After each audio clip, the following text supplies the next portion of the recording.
But even with more swabs, there may not be enough testing capacity to meet increased demand. Already, Quest Diagnostics, one of the private testing firms that process COVID-19 tests, had a 2-day backlog of cases, according to its latest statement on testing.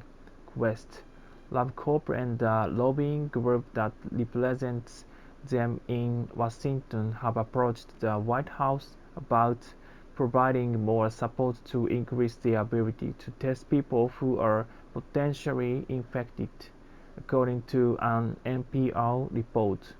In early March, the companies approached the government with 3 requests: funding to build new facilities for testing standards, to ensure that testing is conducted appropriately and administered to the right people, and support to receive the necessary supplies to conduct tests. To date, the companies haven't received that guidance or support, according to NPR. Testing remains a linchpin for any successful attempts to successfully contain the spread of COVID-19.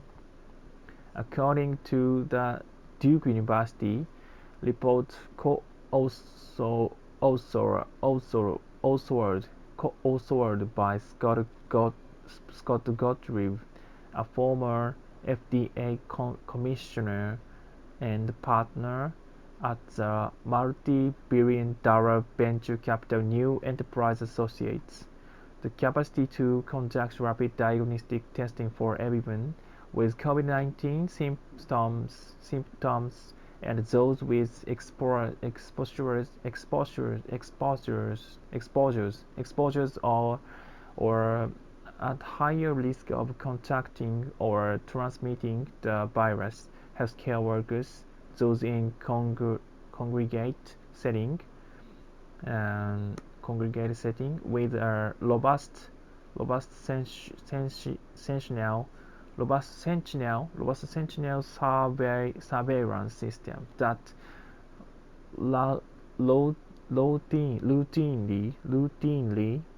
routinely monitors for infection among samples of the population of enable early identification of small outbreaks, particularly in vulnerable populations.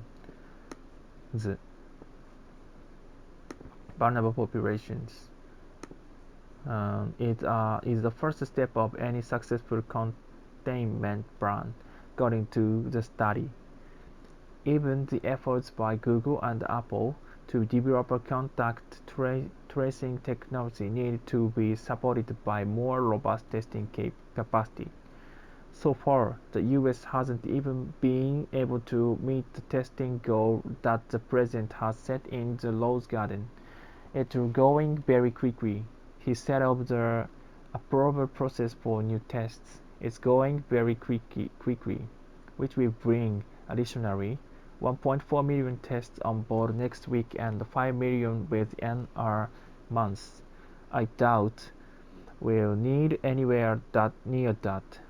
On that Friday in March, when the president made his Rose Garden address, 2,006 people had tested positive for the disease and 42 people had died. To date, the US had performed 2,935 million tests with 576,774 positive cases. 2,358,232 negative cases and 17,159 cases waiting approval, and 23,369 people in the US have died from the disease.